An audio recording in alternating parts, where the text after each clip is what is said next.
mudah-mudahan Allah memberikan tempat terbaik kepada orang tua kita yang telah mendahului kita. Allah kumpulkan kelak bersama orang-orang yang soleh. Allah terima amal ibadahnya. Untuk orang tua kita yang masih hidup, sehat, kuat, husnul khatimah.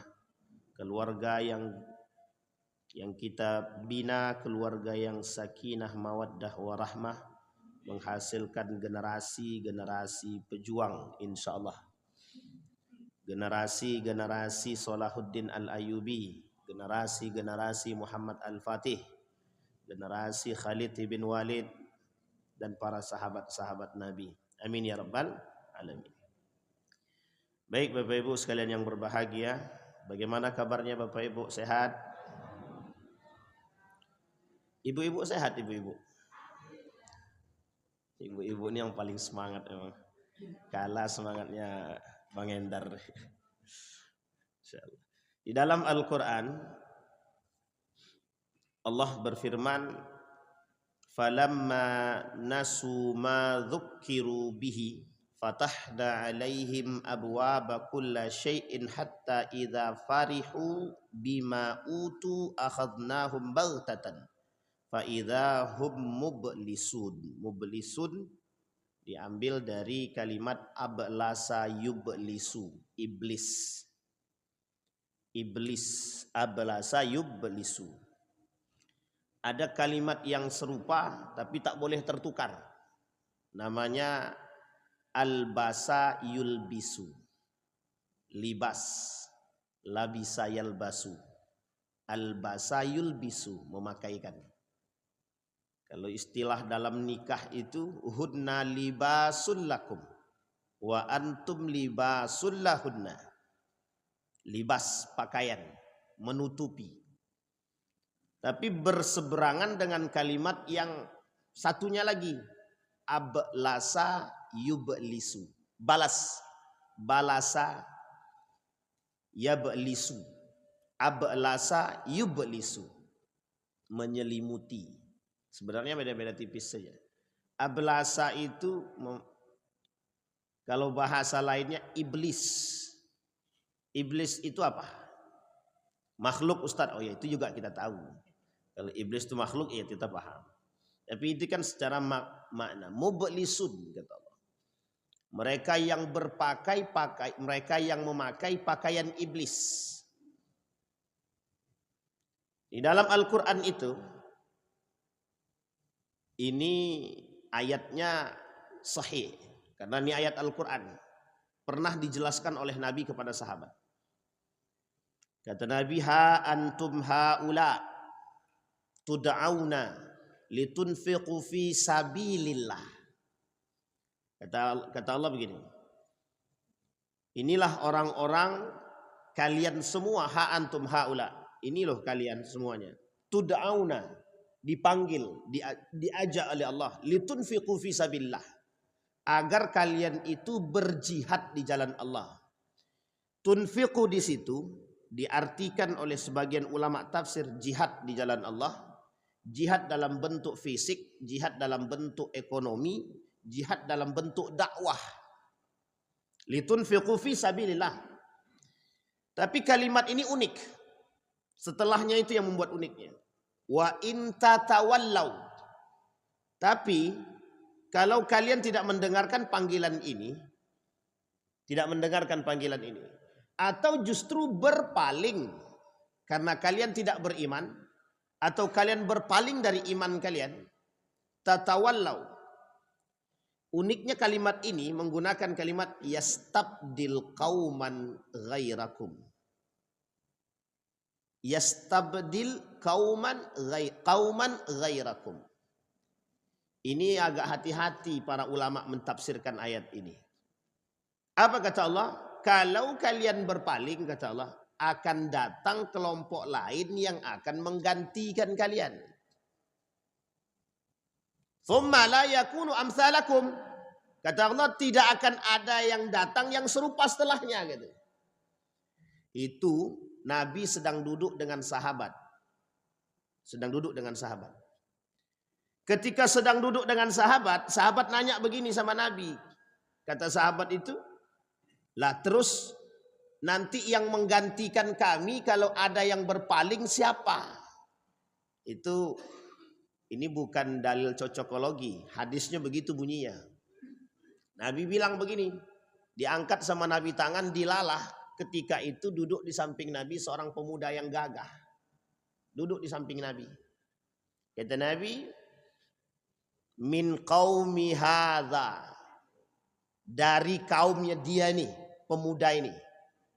Tahu Bapak Ibu siapa yang duduk samping Nabi ketika yang dipegang oleh Nabi pundaknya? Salman Al-Farisi.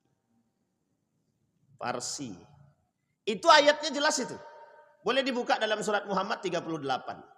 Yang menjelaskan ayat itu bukan para ahli tafsir, bukan. Nabi. Nabi yang menjelaskan ayat itu. Nabi bilang kaumnya Salman gitu ya. Bukan Salman ya, kaumnya Salman. Jadi kalau kaumnya Salman berarti Salman berasal dari mana? Paris, Persia. Jadi pagi ini judul kita penaklukan Konstantinopel dan peran ulama. Nah, itu judul kita pagi ini. Jadi biar ada darah-darah juang pula kita kan. Biar setiap hari kerjanya cuma menyampaikan persoalan jihad aja. Biar ada semangat juang berjihad kita sesekali. Kalau zaman Pak Soeharto, Sayyid Qutb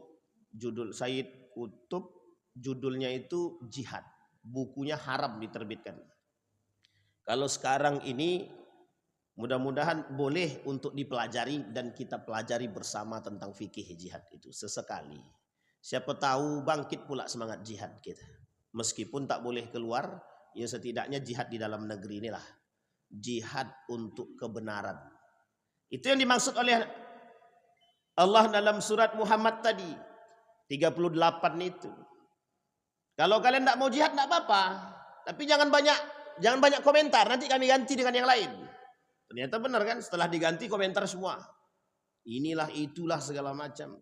Terlepas daripada pengkerdilan dan lain sebagainya. Salah satu strategi orang barat itu, orientalis itu, untuk melemahkan Islam itu bukan dari lisan mereka. Tapi dari lisannya orang muslim itu sendiri. Kalau mau lihat umat muslim itu mudah dipengaruhi, tengok sekarang. Kalau dulu kita agak susah untuk melihatnya, tapi lihat sekarang. Begitulah mudahnya memprovokasi umat muslim sekarang. Memprovokasi dengan bahasa yang sederhana saja. Sebenarnya kalau kita mau menelaah kalimat yang sederhana dalam Al-Quran, in ja'akum fasiqum binaba'in fatabayyanu. Kalau kalian mau memahami ayat ini, kata Allah, jika datang berita kepada kalian, jangan mudah terprovokasi, jangan mudah terpengaruh. Coba cari tahu. Ini yang paling sulit hari ini, tabayyanu ini yang paling susah sekarang. Karena yang datang dari kabilah dia, kelompok dia, cinta mati. Tuhan pun kalah cintanya. Salah satu penyakit pada masa dahulu yang harus dihilangkan oleh Imam Al-Ghazali itu adalah penyakit mempertuhankan manusia. Itu sudah dari dulu, Pak. Bukan sekarang aja, sudah dari dulu itu. Sekarang ini banyak betul orang yang berlebihan sudah mempertuhankan manusia. Fulani bin Fulan, Fulani bin Fulan, sudah nggak tahu mana Tuhan, mana manusia. Seolah-olah dia ini lebih berkuasa dan lebih yakin daripada Tuhan itu sendiri. Aku yakin Fulani bin Fulan ini akan selamat, akan lepas. Ente Tuhan atau siapa itu? Kita perlu paham itu, Pak. Hati-hati terjebak dalam persoalan akidah. Berat betul. Ketika Kiai Haji Hashim Al-Asy'ari, ketika Kiai Haji Ahmad Dahlan, ini penting untuk kita pelajari bersama. Yang pertama kali dirubah. Yang pertama kali diperangi oleh Kiai Haji Ahmad Dahlan dan Hashim Al-Asy'ari itu apa? Persoalan tauhid. Bukan persoalan muamalah, bukan, tauhid. Berapa banyak di Jawa itu dulu persoalan agama ini yang paling bermasalah itu apa? Akidahnya. Sampai sekarang masih terasa tuh sinkritismenya itu. Islam memang Islam, tapi ya kejawen begitu. Bukan kan hanya di sana, di sini pun begitu. Tapi yang modern ini yang menjadi masalah, kata Bu Hamka, yang modern sekarang nih. Gitu. Banyak betul Tuhan untuk manusia-manusia yang menjadi Tuhan sekarang nih. Yang di atasnya nggak ngerasa dipertuhankan gitu. Cuma itu yang menjadi masalah kita. Sehingga ketika itu yang dilakukan oleh Imam Al-Ghazali itu dicari tahu betul. Bukan tak dicari tahu sama Abdul Qadir Al-Jailani, dicari tahu masalah, akar masalahnya cuma sederhana kayak. Akar masalahnya sederhana. Mengapa umat muslim itu kok sulit untuk menjadi pemenang itu apa? Kalau ditanya mental pemenang, kita nih umat muslim ini mental pemenang, Pak, mental pemenang. Lah kok sekarang feodal semua bagaimana gitu? Kok semua jadi mentalnya pecundang semua bagaimana? Kok semuanya sekarang itu mentalnya pengemis? Bukan semua ya, yang merasa aja. Tapi kalau nggak ada yang ngerasa bagaimana Ustaz? Ya itu alhamdulillah berarti. Bisa dipahami Pak ya? Jadi ini hal yang harus dibuang. Makanya tulisan Ustadz Adian itu bagus sekali. Boleh dicek tuh dalam tulisan beliau itu. Hilangnya ruh jihad gitu. Ruhnya, dia tak bicara jihadnya, tapi dia bicara hilangnya ruh jihad. Bahkan dalam rumah tangga aja kita nggak mau jihad sekarang. Capek lah, inilah, itulah. Bahkan Allah bilang begini dalam hadis qudsinya itu, Nabi bilang, kata Nabi, khalaqtuka lil ibadati fala tal'ab. Aku ciptakan kalian itu untuk ibadah, kata Nabi. Jangan kalian main-main. Jangan main-main. Aku berikan kalian rezeki. Jangan merasa capek. Tidak usah capek-capek dalam masalah mencari rezeki itu. Mati kalian mati syahid. Cuman kan kita nggak yakin begitu. Itu cari rezeki aja mati syahid. Cari rezeki. Bagaimana kalau jihad bersama orang muslim? Kira-kira matinya mati seperti apa? Kalau karena Allah lebih daripada itu. Itu yang disebut dengan derajat tadi itu. Bahkan ada seorang ulama bilang begini. Man ra'a dima'al muslimin muraqatan. Thumma sakata. Wa takallama fi amri salah wa zakah. Thumma taraka dima'a khalqillah fahuwa kha'id. Gitu. Ada umat muslim. Melihat darah-darah umat muslim berceceran. Dia cuma bisa diam dan berbicara tentang berkhutbah, tentang zakat, tentang sholat, tentang fikih. Tapi kemudian dia tinggalkan istilah jihad. Dia tinggalkan rasa empati dan simpati terhadap sesama muslim. Justru saling mencaci, memaki. Pengkhianat, kata dia. Begitu bahasa keras, Pak. Pengkhianat. Bahkan ada satu hadis Nabi, Pak, yang beberapa waktu yang lalu saya temukan itu hadis itu. Cuman hadis ini agak sedikit frontal ini, Pak. Saya bacakan tapi jangan ditelan mentah-mentah ya. Jangan betul ini frontal, Pak. Hadisnya frontal betul ini, tapi jangan ditelan mentah-mentah. Cuma dipelajari boleh. Apa kata Nabi? Man masya ma'a zalimin liyu'inahu wa huwa ya'lam annahu zalim faqad kharaja minal Islam. Coba bayangkan tuh, hadis Tabrani sahih menurut Tabrani, didhaifkan oleh Al-Albani. Al-Albani itu ulama Saudi. Apa kata Nabi dalam hadisnya? Barang siapa yang berjalan bersama pelaku kezaliman, yang menolong pelaku kezaliman, yang memberikan ruang kepada pelaku kezaliman, yang tidak membantu orang yang teraniaya, yang diam atas kezaliman, itu Nabi yang bilang tuh, Pak. Liyu'inahu, untuk membantunya, untuk memberikan tempat bagi diri dia, untuk menjaganya. Ini sama nih Pak. Kalau ada hakim-hakim itu yang meringankan atau memberikan peluang kepada para pelaku kezaliman, narkoba, koruptor dan lain sebagainya, kan bersama orang zalim tuh. Coba hadis Nabi, bahasanya apa?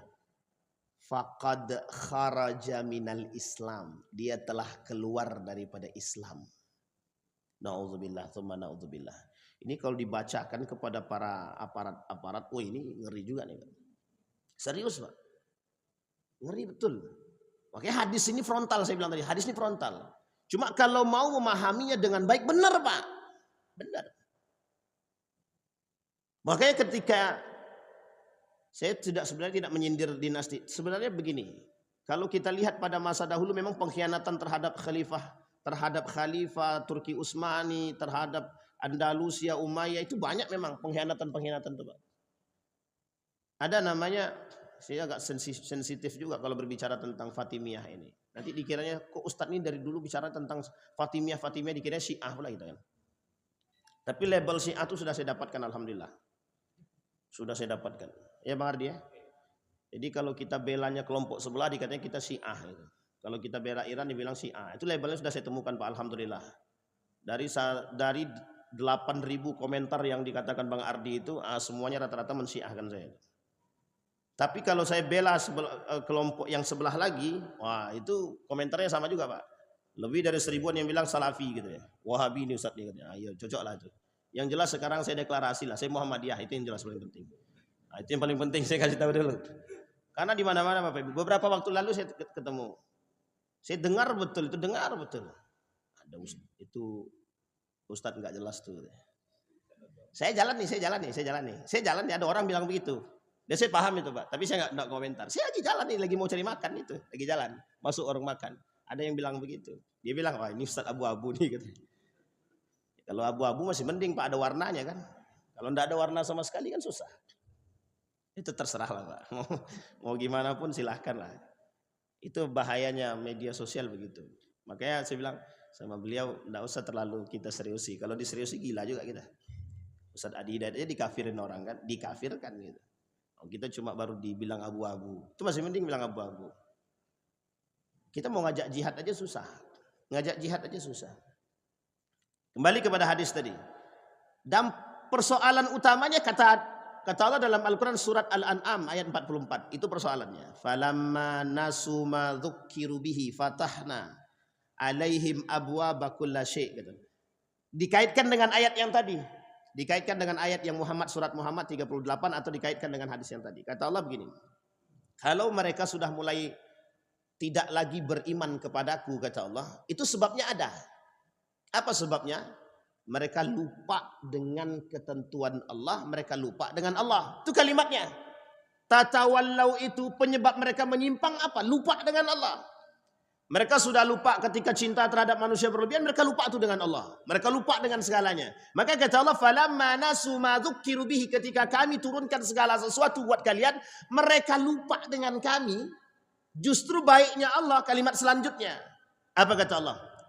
Kalimat selanjutnya itu, fatahna alaihim abwaaba kulli syai'. Kami bukakan untuk kalian semuanya. Ambil untuk kalian semuanya, kata Allah. Setiap segala sesuatu celah duit itu kami kasih. Kami buka nih. Duit ini. Ambil, kata Allah. Cuman uniknya kalimat selanjutnya. Hatta idza farihu, sampai mereka betul-betul sampai sudah pada puncaknya kegembiraan yang mereka terima. Bima utu, dari apa yang kami berikan. Akhadnahum baghtatan, kata Allah. Kami ambil sedikit demi sedikit dari mereka. Ini ketika mereka lupa. Fa'idahum mublisun, kata Allah. Itulah orang-orang yang menyelimuti, orang-orang yang tertipu dengan strateginya iblis. Begitu cara iblis membuat kita jauh dengan Allah. Bayangkan, ini kita cerita Konstantinopel. Muhammad Al-Fatih mimpinya di umur 12 tahun. 12 tahun mimpinya apa? Bapak Ibu tahu mimpinya? Muhammad Al-Fatih di umur 12 tahun. Dia cuma bilang begini. Dalam mimpinya itu, mimpinya menaklukkan Konstantinopel. Itu mimpinya dia. Saya berharap ada anak-anak sekarang, anak-anak lahir itu yang umur 12 tahun atau 15 tahun itu ketika ditanya apa cita-citamu? Cita-citaku adalah menaklukkan Amerika. Itu cocok, itu enak. Itu kalau ada mimpinya begitu. Jadi ketika Muhammad Al-Fatih ini ditanya cita-citamu apa di umur 12 tahun? Jawabannya apa? Menaklukkan Konstantinopel. Ternyata Bapak Ibu, 7 turunan dari Muhammad Al-Fatih ini, ternyata dalam sejarah itu 7 turunan dari Muhammad Al-Fatih ini, mulai dari Osman, Murad I, Mehmed, Murad II, termasuk Murad II ini bapaknya Muhammad Al-Fatih. Itu mulai dari Osman, Omar, itu sampai Muhammad Al-Fatih. Apa harapannya? Satu saja, menaklukkan Konstantinopel. Jadi turun temurun Pak mereka menceritakan dari yang ketujuh lah, dari yang ketujuh itu si Utsman ini dia bercerita kepada anaknya. Apa harapan dia? Harapannya adalah ingin menaklukkan Konstantinopel. Anaknya menceritakan kepada Murad I. Apa keinginannya? Menaklukkan Konstantinopel. Anaknya si Murad ini bercerita kepada Mehmed. Kata Murad kepada Mehmed ingin menaklukkan Konstantinopel. Kata Mehmed kepada anaknya, dia kata bahwa ingin menaklukkan Konstantinopel. Sampai yang kelima. Yang keenam, Murad II. Apa kata Murad II? Orang tuaku ingin menaklukkan Konstantinopel. Mehmed II cerita Murad II cerita kepada Muhammad Al-Fatih anaknya, ingin menaklukkan Konstantinopel. Terjadi pada masa siapa jadinya? Muhammad Al-Fatih. Berarti 7 turunan, Pak. Jadi kalau Bang Endar mau menaklukkan Amerika butuh waktu 7 turunan. Dari Bang Endar sampai 7 turunan. Oh, nah, ini uniknya. Itu pula bedanya Ketua Basnas. Kembali kepada poin, Pak. Pertanyaannya adalah, apakah Muhammad Al-Fatih ini menaklukkan Konstantinopel itu dengan tangan kosong, tanpa ada perjuangan? Tidak. Cita-cita dia di umur 12 tahun ketika ditanya itu. Bapak Ibu tahu, Muhammad Al-Fatih ini dalam sejarah itu menjadi khalifah termuda ketika diangkat menjadi sultan. Itu umurnya 12 tahun. Dilengserkan. Naik lagi di umur 19 tahun. Di umur 21 tahun, berarti 22 tahun lamanya. Dari 19 tahun menjadi 21 tahun, dia berhasil menaklukkan Konstantinopel. Jadi umurnya menaklukkan Konstantinopel itu 21 tahun. 2 tahun setelah dia naik menjadi sultan yang kedua kali. Pertanyaannya mudah. Apa pertanyaannya? Apakah Muhammad Al-Fatih menaklukkan Konstantinopel itu dengan tangan kosong tanpa ada perjuangan? Tidak. Bahkan sudah dibuat, sudah disiapkan dari dahulu. Cita-cita dari awal keluarganya cuma satu, menaklukkan Konstantinopel. Ustaz, Konstantinopel itu mana? Romawi. Romawi itu mana lagi? Nah, sekarang kalau kita lihat dalam peta itu, Romawi itu di sekitar ibu kotanya dulu. Romawi itu ibu kotanya adalah Konstantinopel. Konstantinopel itu mana? Itulah Istanbul Turki sekarang. Nah, itu Istanbul Turki sekarang. Nah, dari Istanbul Turki yang sisi Eropa ini, itulah yang disebut dengan Romawi. Dalam bahasa Arabnya disebut dengan Rum. Nah, hadis tentang Rum ini banyak. Ada yang dhaif, ada yang palsu, ada yang hasan, ada yang sahih. Di dalam sejarah ada satu hadis Nabi yang sahih. Apa kata Nabi? Umranu Baitil Maqdis wa khurabu Yathrib. Wa khurabu Yathrib khurujul malhama. Khurujul malhama. Wa khurujul malhama fathul Qastantiniyah. Wa fathul Qastantiniyah wa khurujud Dajjal. Thumma daraba ala fakhdhil ladhi haddasa ala mankibaihi inna hadzal haqqa ma annaka huwal haqq. Apa kata Nabi? Kemerdekaan Palestina. Setelah Palestina merdeka akan hancur Yathrib. Yathrib itu Madinah. Setelah Madinah hancur muncul perperangan besar. Setelah perperangan besar keluar namanya penaklukan Konstantinia, Istanbul Turki. Ketika penaklukan, setelah terjadi penaklukan Konstantinopel, Turki, Istanbul, muncul Dajjal. Setelah Dajjal muncul, selesailah tuh. La imanala. Ketika Dajjal itu sudah mulai muncul, iman tak bermanfaat. Jadi sebelum Dajjal muncul, maka berimanlah. Sebelum Dajjal muncul. Tapi sekarang ini Ustaz yang muncul tuh Dajjal. Ya masih bisa kita beriman. Tapi kalau Dajjal beneran yang muncul sudah nggak ada bermanfaatnya iman. La manfaata lil iman. Iman itu tidak ada lagi manfaatnya. Bisa dipahami Bapak Ibu ya? Hadisnya begitu. Kemerdekaan Palestina. Kalau prediksi 2027. Itu prediksi. Yang bisa dihitung melalui umur. Yang bisa dihitung dari perkataan Allah dalam Al-Quran. Menurut beliau. Jadi tidak 100%. Tapi kalau itu benar, alhamdulillah. Tahun depan berarti. Kan begitu. Pertanyaannya adalah bagaimana model kemerdekaan Palestina? Wallahu a'lam. Yang jelas menangnya Palestina itu pasti. Saya ulangi Pak, menangnya Palestina itu pasti. Merdekanya Palestina itu pasti. Merdekanya Palestina itu pasti. Persoalannya bagaimana kemenangannya kita nggak tahu. Tapi yang jelas itu pasti. Di dalam hadis Nabi ada berapa kali penaklukan Konstantinopel? Ada 2 kali. Apakah 2 kali ini melalui hadis Nabi sebagai bentuk nubuat atau memang 1 kali tapi belum terjadi? Dalam satu riwayat, dalam satu sisi pandangan ulama-ulama dari kalangan bermadhabkan Imam Ahmad ibn Hanbal ini, mereka katakan belum terjadi penaklukan Konstantinopel yang sesungguhnya. Kenapa? Karena penaklukan Konstantinopel yang sesungguhnya itu tanpa ada pertumpahan darah. Cukup dengan takbir penaklukannya. Itu belum terjadi. Tapi dalam riwayat yang lain, pandangan para ulama yang lain, misalkan Nabhan, beliau mengatakan penaklukan Konstantinopel itu, kalau menurut Abu Syamsuddin, guru daripada Muhammad Al-Fatih itu, bahwa beliau ini, Muhammad Al-Fatih di umur yang belia ini, beliau katakan akan datang, kata Nabi, satu masa seorang pemuda pemimpin yang akan menaklukkan Konstantinia.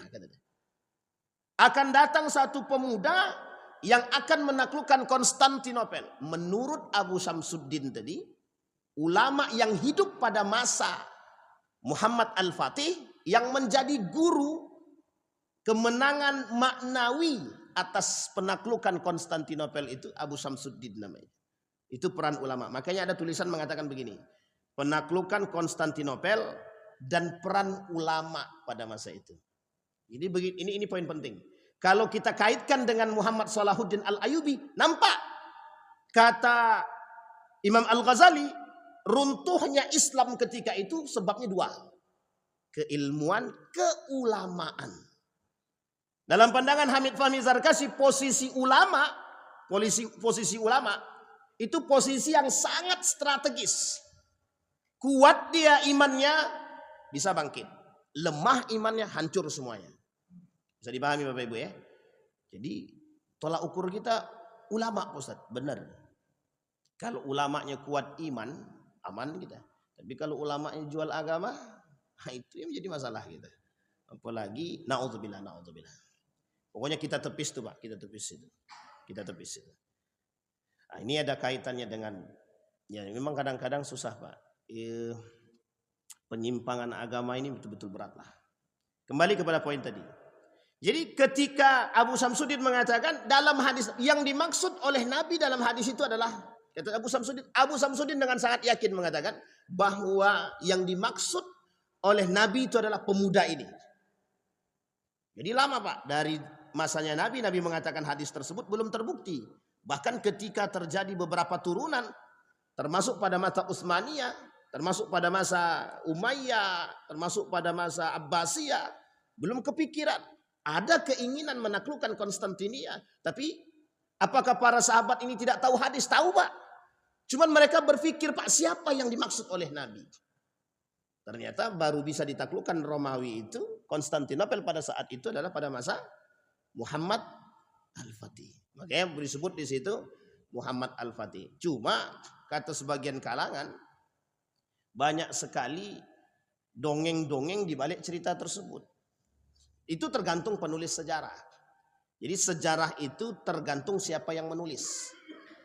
Bisa dipahami Bapak Ibu ya? Sejarah itu tergantung siapa yang, kalau yang menulisnya jujur, penuh dengan iman Pak, kuat imannya, insya Allah yang dia tuliskan benar.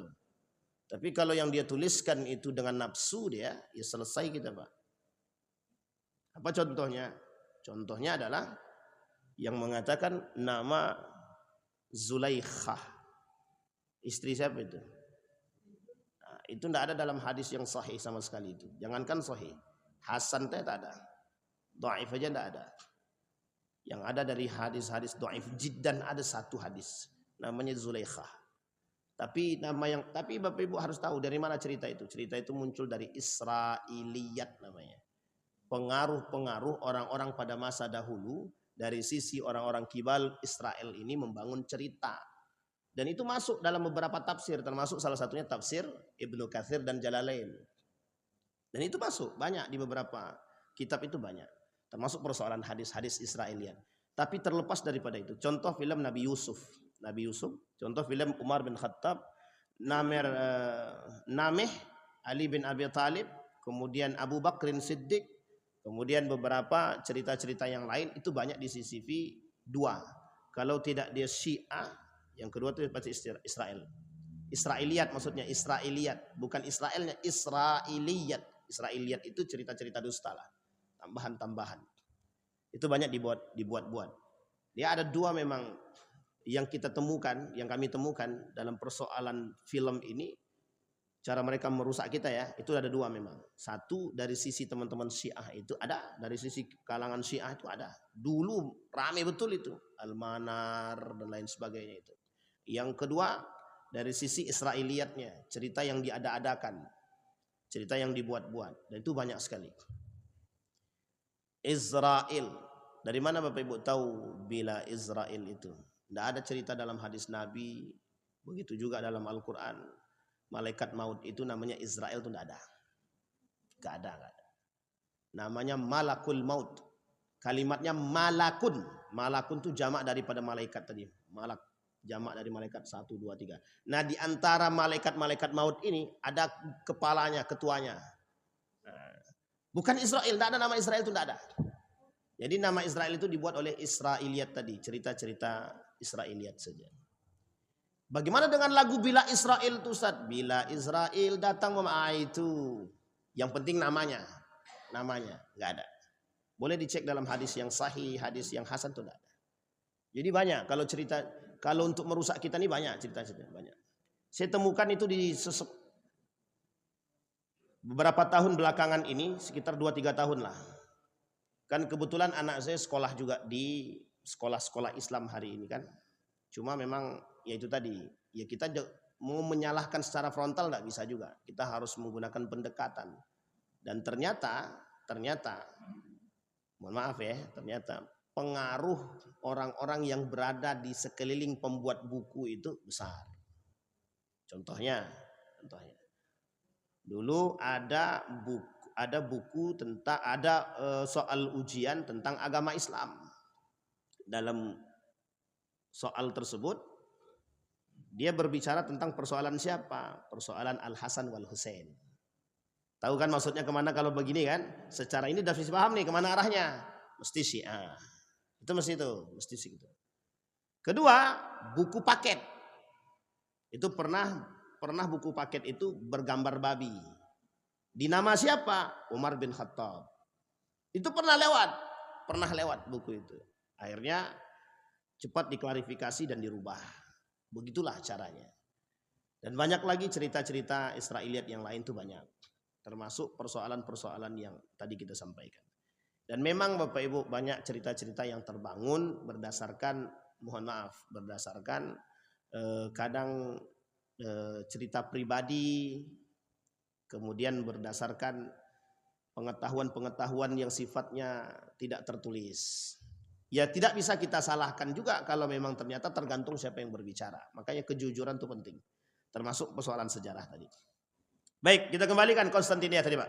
Nah sekarang pertanyaannya adalah bagaimana caranya membangun seorang pemuda seperti Muhammad Al-Fatih? Kita akan berharap betul bisa lahir seorang pemuda seperti Muhammad Al-Fatih. Yang mimpinya saja, cita-citanya saja ingin menaklukkan Konstantinopel. Dan ini yang harus kita pikirkan. Bagaimana tentang kemunculan seorang pemuda yang bernama Muhammad Al-Fatih. Sekarang kita lihat, apakah garis keturunan dari Murad II tadi, apa yang dilakukan oleh Murad II ini untuk melahirkan generasi yang cinta jihad, cinta perang. Oh, Ustaz, dia dari keturunan khalifah, sultan. Tidak semua, Pak. Orang biasanya kalau dia dari anak seorang pejabat, pemimpin, biasanya kan mesti menikmati dong. Menikmati fasilitas dan lain sebagainya. Sekarang pertanyaannya, begitukah dengan Muhammad Al-Fatih? Tidak. Kemarin saya pernah kita ceritakan di sini. Ketika Muhammad putra mahkota dinasti Yarmuk bertikai, 3 orang putra mahkota berkelahi demi memperebutkan kekuasaan. Dengan mudahnya Khalifah Muhammad ini, putra mahkota Muhammad ini membunuh ibu dari saudara seayahnya. Itu ibu dari saudara seayahnya. Hanya karena jabatan posisi khalifah di dinasti Yarmuk. Itu dinasti Yarmuk. Bagaimana dengan yang lain? Ya itu yang kita khawatirkan. Jadi kalau ada yang mengatakan bahwa apakah setiap anak sultan itu menjadi pejuang? Tidak. Tidak. Tidak banyak bahkan yang menularkan semangat jihad itu. Tapi pada masa dinasti Abbasiyah, pada masa dinasti Umayyah, banyak yang menularkan semangat jihadnya, cuma tidak mendapatkan posisinya. Bisa dipahami ya Bapak Ibu ya? Nah, ini dalam sejarah begitu. Sehingga perlu dipahami. Nah kemudian pertanyaan kemudian muncul. Apa yang dilakukan oleh Murad II untuk melahirkan generasi itu? Dalam setiap bahasan Murad II itu cuma satu Pak. Yang dia kemukakan tadi kepada setiap siapapun. Dia berharap punya generasi pejuang yang menaklukkan Konstantinopel. Wajar Pak kalau seandainya anaknya lahir dalam bahasannya cuma menaklukkan Konstantinopel. Karena ayahnya sudah menceritakan dari awal, dari dia lahir dia bisa berbicara.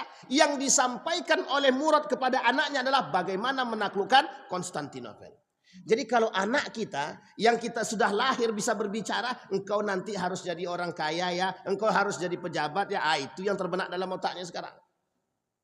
Pokoknya engkau harus jadi anggota dewan, harus jadi presiden, harus jadi wakil presiden, harus jadi menteri, silahkan. Tapi di situ sisipi makna juang itu. Oke, kita ini kehilangan ruh jihad tadi, ruh pejuang tadi. Ditambah ketika label daripada terorisme itu pernah muncul di Indonesia pada masa dahulu yang dilabeli kepada pesantren, dan itu tidak bisa kita lupakan bahwa posisi labeling ini pernah terjadi pada masanya. Sehingga mohon maaf Pak, pengaruh orang-orang Barat ketika itu termasuk Amerika untuk menghilangkan istilah jihad itu dalam tubuh umat Muslim itu serius. Tidak main-main. Dan itu programnya adalah program dimasukkan ke dalam model baik itu sifatnya buku ataupun kurikulum, pendidikan dan lain sebagainya. Sehingga kita tak melahirkan generasi yang suka jihad. Sekarang ini bukan kita tidak sedang mencela generasi, tidak. Tapi perlu adanya perhatian yang serius dari kita untuk menciptakan generasi-generasi yang sifatnya pejuang. Kalau kita mau melahirkan generasi emas dalam bahasa sekarang. 2040 terserah, 2045 terserah. Karena memang itu mungkin masanya. Tapi harus dimulai dari, mohon maaf, Muhammad Al-Fatih itu dimulai dari siapa? Dari cucu-cucu, dari eyangnya, dari uyutnya Pak. Salahuddin Al-Ayyubi 40 tahun dalam masa tekanan 50 tahun sebelum lahir. Itu tekanan Pak.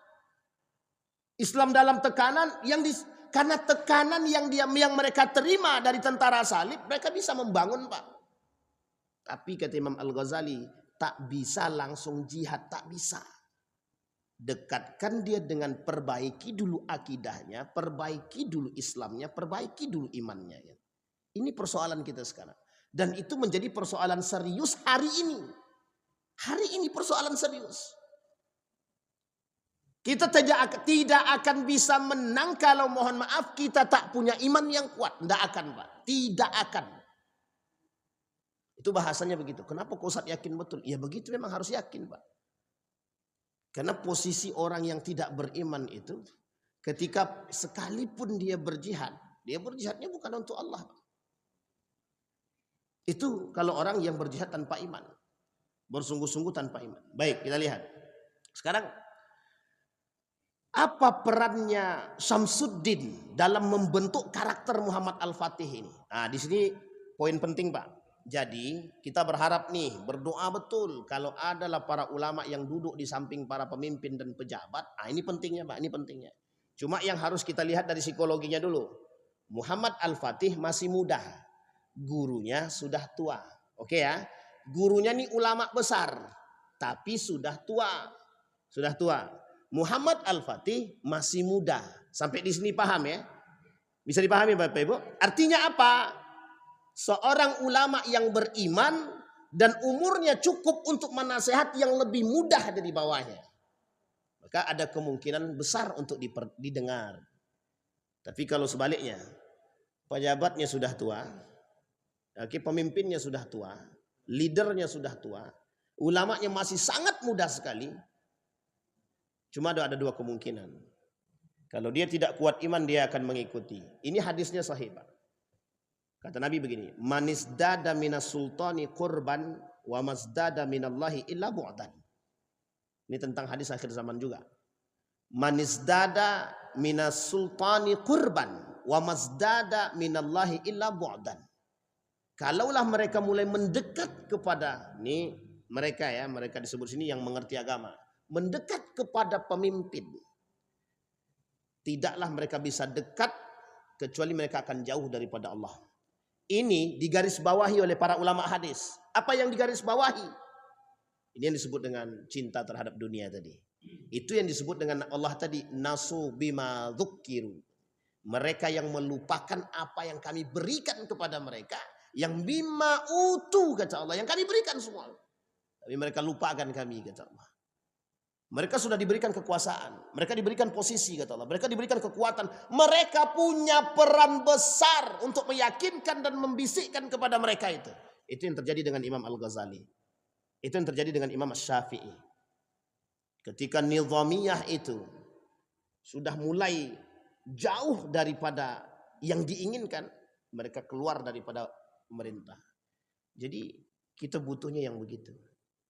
Ulama yang bisa membisikkan, yang berpengaruh terhadap pemimpin. Maka kata Ibnu Khaldun, ulama umara. Nah, yang dimaksud oleh Nabi dalam hadisnya persoalan umara itu ya ulama dalam sebagian pandangan. Tapi pandangan lain mengatakan umara itu pemimpin. Tapi sebagian lain mengatakan umara itu pemimpin yang ulama. Bisa dipahami pemimpin yang ulama. Maka kalau di salah satu pesantren itu ada satu bukan motif ya. Salah satu petuah itu begini. Jadilah ulama yang intelek, bukan intelek yang mengerti agama.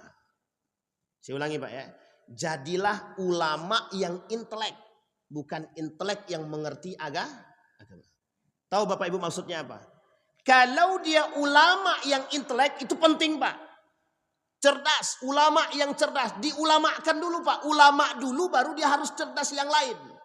Itu yang terjadi dengan sekarang. Yang terjadi dengan dahulu. Lahirnya Ibnul Hayyan, dialimkan dulu Pak. Agamanya dialimkan dulu. Lahirnya Ibnu Khaldun, lahirnya Al-Jabar, lahirnya para ulama-ulama ilmuwan-ilmuwan muslim. Cerdaskan dulu mereka secara agama. Meskipun itu ikhtilaf, sebagian tidak ada masalah. Yang jelas mereka pegang dulu. Tapi bukan intelek yang mengerti agama. Kenapa kok begitu Pak? Ini dalam petuah tersebut ya, dalam petuah tersebut. Mengapa? Karena kalau orang yang intelek mengerti agama, mereka perjualbelikan agama. Nah, ini sekarang sedang ada kasus, itu terus videonya yang diulang-ulang. Yang di-share-share kemana-mana. Sampai banyak yang share ke saya tentang video tersebut. Thomas Alva Edison itu masuk surga Ustadz. Ya itu bagus juga ya. Ya kalau seandainya dia baik akhlaknya, karakternya, dan dia tak pernah mendengarkan Islam sama sekali, itu kembalikan kepada Allah urusannya. Tapi di dalam ajaran agama Islam, orang yang sudah pernah mendengarkan Islam, dan mereka tidak masuk ke dalam Islam, dan dia mati dalam keadaan kafir, di tengah Islam pernah terdengar, ya tetap matinya masuk neraka. Sebaik apapun orang kafir, mati masuk neraka. Sebaik apapun. Mati dia dalam keadaan kafir, mati masuk neraka. Itu namanya kafir. Seburuk-buruknya muslim. Nah, ini mesti selalu akan dipilih. Yang kalimat kayak gini banyak yang tak suka memang. Tapi tidak ada masalah. Tak suka tak ada masalah. Seburuk-buruknya muslim. Kalau dia tak mati dalam keadaan kafir, dia mati masuk surga. Ya meskipun dia di neraka dulu. Tapi kan kita nggak tahu Pak. Makanya mohon maaf, ketidaktahuan kita tentang posisi diterima atau ditolaknya ibadah kita nih Disitulah kita itu berjuang, Pak. Berjuang beribadah. Coba Bapak Ibu sedang duduk, tiba-tiba terbayang ditampakkan oleh Allah, ibadahmu sekian, setiap hari ditampakkan. Oh, kira-kira kamu pasti masuk surga. Kira-kira tetap ibadah atau bermaksiat gitu. Begitu dia. Ya ibu-ibu ya. Ibu-ibu mau masuk surga kan? Baik. Nah, sekarang apa yang harus dilakukan oleh seorang Syamsuddin untuk meyakinkan bahwa Muhammad Al-Fatih ini adalah memang yang akan menaklukkan Konstantinopel.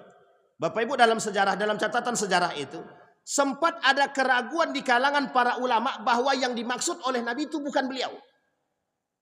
Tapi dengan sangat yakin Muhammad Al-Fatih, dengan cita-cita yang dia harapkan, apa yang dia katakan kepada para menteri-menterinya? Pokoknya kita harus menaklukkan Konstantinia. Jadi ketika di umur 12 itu duduk menjadi sultan itu ditanya, Pak, umur 12 tahun jadi sultan, ditanya. Dijawab sama dia, menaklukkan Konstantinia. Jawaban itu yang serupa ketika dia sudah dilengserkan dan naik di umur 19 tahun, apa dia katakan? Sama, Pak. Tujuan utamaku cuma satu, kata dia. Menaklukkan Konstantinia. Jadi ketika ditanya, ketika dia duduk di umur 19 tahun itu ditanya, program utama dari dia menjadi seorang khalifah itu cuma satu, kata dia. Menaklukkan Konstantinia. Dibangunlah strategi oleh beliau. Salah satu strategi yang dibangun ketika itu oleh Abu Syamsuddin ini, Syekh Syamsuddin ini bersama Muhammad Al-Fatih. Mohon maaf Pak ya, pengaruh besarnya begini. Apa kata Syekh Syamsuddin kepada Muhammad Al-Fatih? Berikan pemahaman keagamaan, serukan masalah jihad dan semangat berjuang kepada masyarakat kita, kepada para panglima-panglima itu. Apa bahasanya Pak? Mati masuk surga, mati syahid dalam berjuang masuk surga. Makanya resolusi jihad Kiai Haji Hashim Al-Asy'ari itu perlu dikaji ulang dan perlu diangkat kembali mungkin untuk saat ini. Bisa dipahami Bapak Ibu ya? Dan ternyata Bapak Ibu, selama Muhammad Al-Fatih, mulai dari dia lahir, di masa orang tuanya, Murad II tadi, sudah dididik langsung oleh seorang ulama yang bernama Syamsuddin tadi. Bapak Ibu pernah dengar cerita Maryam? Maryam pernah cerita kisah Maryam? Siapa pendidiknya? Siapa? Zakaria. Zakaria itu siapa? Siapa Zakaria itu? Nabi. Yang mendidik Maryam itu Nabi. Maryam melahirkan generasi Nabi. Apakah Maryam Nabi? Tidak. Pertanyaannya, Maryam baik gak akhlaknya? Orang pendidiknya Nabi. Paham maksudnya Bapak Ibu? Ini dalam dunia pendidikan. Coba tinjau dari sisi pendidikan. Sama seperti Syamsuddin tadi. Ayahnya mengatakan Murad II ini, kalau dididik oleh orang yang tidak memiliki iman, hancur. Sama istilah begini, anakku mau hafal Quran Ustaz. Di mana sekolahnya Pak? Ya di sekolah yang tidak hafal Quran. Kira-kira jadi nggak tuh penghafal Quran? Itu bahasanya begitu Pak. Sama. Kalaulah nilai juang itu tidak diterapkan oleh seorang pejuang, tidak akan jadi Pak. Tidak akan jadi. Kalaulah yang mendidik itu bermentalkan feodal, bermentalkan pecundang, maka hasilnya pecundang Pak. Hasilnya pecundang. Ustaz kok begitu kali? Memang Pak, memang itu. Karena kalau kita dididik dengan mentalnya feodal, kita akan jadi feodal. Kecuali kita setelah dididik keluar daripada pendidikan itu dan kemudian kita cari pendidikan yang lain, menyesuaikan dengan lingkungan tersebut. Makanya sekarang ini Pak, kita ini diberikan, dididik dengan mental-mental begitu. Ya, kita tidak sedang berangan-angan ya, tapi kita berharap ada nilai perjuangan itu yang kembali ditegakkan.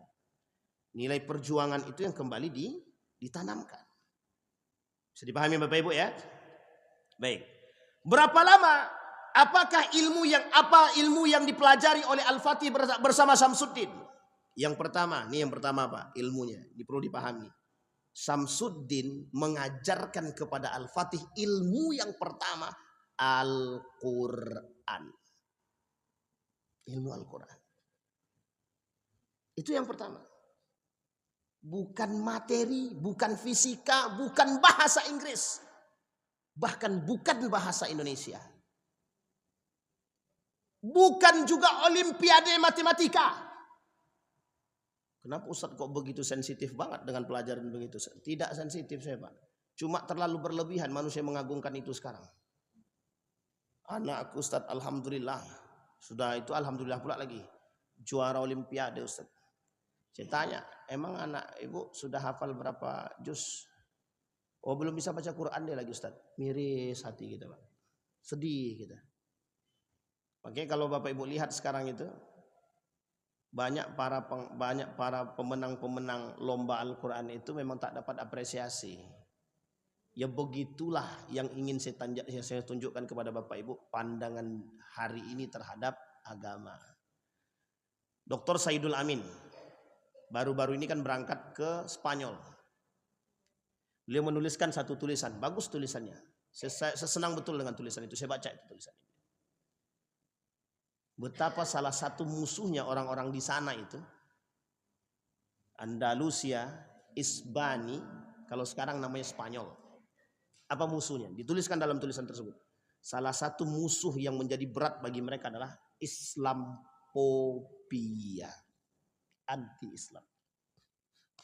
Salah satu tujuan mereka menyebarkan paham Islamophobia di sini. Jadi gerakan Islamophobia itu gerakan masif yang harus disebarkan di seluruh dunia. Tujuannya cuma satu aja, melemahkan Islam. Materi yang diberikan tidak ada kaitannya dengan jihad. Bagaimana caranya meredupkan semangat jihad dalam tubuh umat muslim itu? Itu materinya Pak. Kok Ustadz yakin betul? Sangat yakin sekali. Karena kalau itu yang diangkat, nih kita ambil cerita. Pemimpin muslim masuk dalam penjara. Tapi kenapa semangat jihadnya tetap berkobar? Karena yang ditanamkan dari awal adalah juang. Tidak ada istilah hidup ini tanpa perjuangan, tanpa jihad itu tidak ada Pak. Tidak ada. Jadi kalau mau hidup tidak mau berjuang, mati aja. Itu petuah guru kami begitu. Hidup segan, bukan begitu. Saya lupa pula tadi. Tadi udah ingat tadi. Artinya pokoknya kata guru saya, kalau Anda hidup tidak bermanfaat, lebih baik Anda tidak lahir dan kami tidak mati. Itu kata guru saya begitu. Siapa guru Ustadz itu? Itulah pimpinan pondok pesantren kami itu. Kata beliau, kalau Anda hidup tidak sebagai seorang pejuang dan tidak bermanfaat bagi manusia, sebaiknya kami tidak mati dan Anda tidak hidup, tidak lahir. Tidak dilahirkan. Coba bayangkan. Dan beliau dalam petuah yang lain mengatakan, ya Allah, pokoknya kalau tidak mau hidup mati sajalah gitulah pokoknya. Pokok terakhir mati sajalah kan gitu. Artinya kalau tidak ada manfaat ya nggak ngapain lahir gitu. Bisa dipahami Bapak Ibu. Yang kedua yang diajarkan oleh Syamsuddin adalah hadis. Dibacakan oleh Syamsuddin kepada Muhammad Al-Fatih, la tuftahannal Qastantiniyah ala rajuli fal nu'immu al-amir amiraha walinu'immal jais dzalikal jais. Apa kata ulama pemimpin tadi, Syamsuddin tadi? Dibacakan kepada Muhammad Al-Fatih. Ketika dia tahu ditanya sama Al-Fatih tujuannya adalah Konstantinia, dibacakan Pak. Apa kata beliau? La tuftahannal Qastantiniyah. Sungguh sangat akan datang masanya penaklukan Konstantinia ala yadi rajulin, di tangan seorang pemuda. Sungguh sangat pemimpin yang adil, pemimpin yang baik, dan pemimpin yang sangat memimpin. Artinya punya karakter leader yang kuat. Semenjak saat itu Muhammad Al-Fatih di umur yang sangat belia menunjukkan kegagahannya dan keseriusannya. Makanya kenapa Syamsuddin itu sangat yakin melalui sholatnya, melalui hatinya, nuraninya, mimpinya, bahwa Muhammad Al-Fatih ini akan menjadi. Tapi dia tak katakan engkau bakal menaklukkan, tidak. Tapi dia cuma mengatakan dalam diri dia yang dimaksud oleh Nabi bisa jadi ini. 7 turunan Pak. 7 turunan baru menghasilkan. Mulai dari Utsman sampai Muhammad Al-Fatih. Kalau di atasnya Murad namanya kakek. Kalau di atas kakek namanya Uyut. Di atasnya Uyut. Uyut 1, Uyut 2, Uyut 3 lah kan begitu. Artinya 7 turunan Pak. 7 turunan untuk menghasilkan generasi pejuang. Yang mereka dari 7 turunan cuma membisikkan kepada anaknya harus menaklukkan Konstantinia. Itu yang harus kita contoh seharusnya. Pokoknya nak, kau haruslah wafat dalam keadaan syahid. Itu kalau kita bisikkan terus menerus Pak anak-anak kita. Nanti anak kita juga mengatakan hal demikian. Bisa jadi kita menghasilkan pejuang Pak. Bisa jadi. Bisa dipahami Bapak Ibu ya. Baik. Kemudian apa yang dilakukan oleh Muhammad Al-Fatih? Setelah semua iman para panglima perang tentara-tentara ini memiliki semangat juang Pak. Di situ baru kemudian Pak. Muhammad Al-Fatih melalui gurunya Syekh Samsuddin tadi meminta nasihat kepada gurunya. Apa yang harus dilakukan? Jadi Bapak Ibu, ini pelajaran penting. Khusus nih Pak, pelajaran penting betul. Tidak ada satupun yang dilakukan oleh Muhammad Al-Fatih tanpa berkomunikasi dari seorang guru tadi kepada seorang guru tadi. Saya sampaikan secara bahasa kita sekarang, kalaulah ada seorang ulama yang duduk bersama pemimpin di samping seorang pemimpin sebagai penasehat, maka datanglah kepada ulama pemimpin tersebut, datanglah kepada ulama tersebut meminta pendapat kepada ulama tersebut. Itu tujuan dibentuknya Majelis Ulama Indonesia. Jadi tujuan dibentuknya Majelis Ulama Indonesia itu untuk memberikan pendapat kepada pemimpin apakah yang dia buat ini benar ataupun salah. Oh, ini keras nih. Nah, itu lembut betul itu. Sangat lembut sekali. Bisa dipahami Bapak Ibu. Nah, makanya tergantung setelahnya. Baik. Kemudian apa kata gurunya? Semua strategi yang dibangun oleh Muhammad Al-Fatih tadi disampaikan kepada Syekh Samsuddin. Tak terlepas Pak. Apa kata Syekh Samsuddin? Sangat yakin sekali Syekh Samsuddin akan terrealisasikan pada Muhammad Al-Fatih terhadap penaklukan tersebut. Yang dilakukan oleh Muhammad Al-Fatih di malam hari. Ini dia poin penting. Sebagai seorang pemimpin.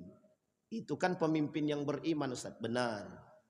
Muhammad Al-Fatih tidak pernah melepaskan tahajudnya sebelum terjadinya penaklukan Konstantinia. Jadi mohon maaf Pak, kalau bahasa kasarnya kita, bahasa kasarnya, tidak ada kemenangan yang mereka lakukan tanpa pertolongan Allah. Kita runut Pak ya, kita runut. Persia, Khalid ibn Walid. Khalid ibn Walid cuma bilang begini, kalau kami mati masuk surga. Itu yang membuat gentar panglima Pak, panglima perangnya Persia yang dengan gagah mengatakan, dianggap remehnya Pak itu si Khalid ibn Walid. Ternyata cuma segini, anak kecil semua katanya. Itu dalam bahasa kita ya. Meremehkannya begitu Pak. Meremehkan. Tapi kata Khalid ibn Walid, duel satu-satu.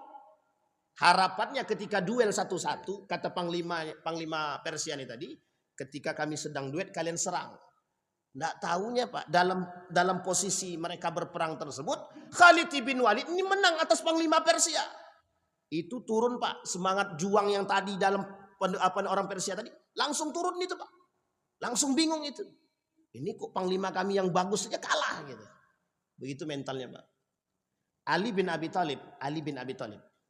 Ketika Rasulullah meminta Umar berperang, ketika Umar turun tangan dalam duel kalah. Ketika Abu Bakar duel kalah. Ketika Umar kalah. Kata Nabi, akan kami utus panglima selanjutnya. Kecil badannya Pak, tapi gagah dan berani. Siapa dia? Ali bin Abi Thalib. Dengan pedangnya itu Pak. Itu Nabi yang bilang Pak. Kata Nabi, kami punya pemimpin yang handal, yang bagus. Kami punya panglima perang yang gagah. Tapi badannya tak besar, kecil. Tak ada dalam riwayat sejarah itu mengatakan bahwa badan Ali itu besar. Tak ada. Jadi siapa yang badan besar tak bisa. Bukan begitu, salah. Jangan salah paham begitu. Bukan berarti badan yang besar itu tidak bisa berperang ya. Salah. Tapi Ali mentalnya sudah teruji. Akhirnya apa Pak? Dengan turunnya Ali bin Abi Thalib dengan pedangnya yang dikenakan Saif Ali tadi. Pedangnya Ali. Berhasil Pak. Jadi cara mereka berantem ketika itu duel dulu. Ternyata duel itu bisa meruntuhkan semangat dan rasa berani itu bisa gugur Pak. Panglima kami aja kalah apalagi kami gitu. Kalau dilihat secara jumlah dalam perang Zatus Salasil itu dan Qadisiyah itu tidak mungkin menang Muslim Pak, tidak mungkin. Persia itu berapa banyak jumlah manusianya Pak? Banyak betul. Negara terkuat pada masanya. Sama dengan Muhammad Al-Fatih Pak. Kok bisa? Padahal ketika itu Konstantinia itu kalau bahasa sederhananya mustahil ditaklukkan. Itu bahasa kasarnya. Tapi kalau bukan campur tangan Allah, harusnya kita sekarang begitu. Makanya ketika kita berpikir tentang persoalan ini, ya memang harus kita serahkan kepada Allah. Di samping kita punya semangat juang. Ini jangankan jihad, berperang, produk Islamnya masih dibeli. Produknya masih eksis. Ya gimana kita mau? Ya mohon maaf Pak. Starbucks itu memang enak menurut mereka. KFC itu memang enak ayamnya, tapi mematikan kan. Cuman kan kita masih merasa nikmat itu. Bisa dipahami Bapak Ibu ya. Jadi yang disampaikan oleh Syekh Syamsuddin adalah apa kata Syekh Syamsuddin dalam pidatonya terhadap pasukan Utsmani ketika itu? Wahai tentara Islam, ketahuilah dan ingatlah bahwa Nabi SAW bersabda, Konstantinia akan bisa ditaklukkan di tangan seorang laki-laki. Maka orang yang memerintahkan di sana adalah sebaik-baik penguasa dan sebaik-baik tentara. Kita mohon kepada Allah yang maha suci dan maha tinggi. Semoga dia memberikan kita taufik. Itu pidato daripada Syekh Syamsuddin sebelum mereka bergerak berperang. Berapa hari Ustadz penaklukannya? 2 hari. 2 hari itu, ini kita ambil ya. Ketika Persia kemarin cuma 3 hari oleh Khalid ibn Walid. Dalam bayangan mereka 1 bulan. Dalam bayangan tentara Persia itu tidak mungkin mereka kalahkan, paling sehari selesai. 3 hari Pak. Tapi ingat perperangannya berkelanjutan. Tidak hanya sekali. Pertama Zatus Salasil, yang kedua Qadisiyah, semua di bawah kekuasaan Persia ditaklukkan. Meskipun ketika itu di masa akhir kepemimpinannya Abu Bakrin Siddiq dan kemudian berganti kepemimpinan kepada Umar bin Al-Khattab. Nah, ini ada juga sedikit dramanya di situ. Bukan drama ya, ada bahasa lain ketakutan Umar terhadap pengkultusan Khalid bin Walid di masa itu. Jadi Umar takut adanya pengkultusan terhadap Khalid bin Walid. Di tengah perperangan itu Umar mengutus beberapa utusan untuk mengganti Khalid bin Walid. Nah, itu ada cerita lain Pak. Insya Allah kalau kita nanti diketemukan lagi kita bahas itu. Orang yang diutus oleh Umar untuk menggantikan Khalid bin Walid. Takut khawatir pengkultusan. Karena bahasanya sudah muncul dan didengar oleh Umar bin Khattab. Apa bahasanya? Kalau Khalid ikut berperang pasti menang. Nah, itu bahasa yang tidak mau. Yang khawatir dan sangat ditakuti. Tengok kalimatnya Pak. Kenapa Umar takut? Pengkultusan terhadap Khalid. Yang rusak apa di situ? Akidah. Bisa dipahami Bapak Ibu ya? Mudah-mudahan Bapak Ibu dari cerita ini, raksasanya Konstantinopel saja bisa ditaklukkan. Masa Amerika, Yahudi dengan jumlah kita yang sekian banyak ini nggak bisa kita taklukkan. Setidaknya Bapak Ibu, Anda berada di sebelah mana? Itu yang paling penting bagi kita. Keberpihakan seorang muslim terhadap seorang mukmin, antara yang hak dan yang batil, atau di antara 2 kebatilan, itu kita harus cerdas. Sebagai penutup, saya ambil satu kalimat dari Umar bin Al-Khattab. Laisal akil man ya'riful khaira bainas syarr. Tidaklah orang cerdas itu yang mengerti antara yang baik dan yang buruk. Tapi orang yang cerdas itu, kata Umar bin Khattab, yang tahu kebaikan di antara 2 keburukan. Ada keburukan, ada keburukan. Di mana di antara 2 keburukan ini yang yang paling nampak kebaikannya di antara 2 keburukan tersebut. Kalau bahasa kaidahnya akhafud dararain. Di antara 2 bahaya ini, mana yang paling sedikit bahayanya bagi kita, itulah yang harus kita perjuangkan. Mudah-mudahan ada manfaat bagi kita semua. Berdoa kepada Allah. A'udzu billahi minasyaitonir rajim. Bismillahirrahmanirrahim. Hamdas syakirin, hamdan naimin. Hamdan yuwafi ni'amahu wa yukafi'u mazidah. Ya Rabbana lakal hamdu kama yanbaghi li jalali wajhikal karim wa 'azimi sultanik. Allahumma faqihna fid din wa 'allimna ta'wil. Allahumma ansur man nasara ad-din wa khudhul man khadhala al-muslimin. Allahumma rzuqna imaman 'adilah. Allahumma rzuqna imaman 'adilah. Allahumma alif baina qulubil muslimina wal mu'minin. Allahumma alif baina qulubil muslimina wal mu'minin ya arhamar rahimin. Allahumma anfa'na bima 'allamtana warzuqna 'uluman tanfa'una fid dini wad dunya wal akhirah. Allahumma inna nas'aluka khaira hadzal makan wa khaira ma fihi wa khaira ahli wa na'udzubika min syarri hadzal makan wa syarri ma fihi wa syarri ahli. Rabbana atina fid dunya hasanah wa fil akhirati hasanah wa qina adzaban nar. Walhamdulillahi rabbil alamin. Assalamualaikum warahmatullahi wabarakatuh.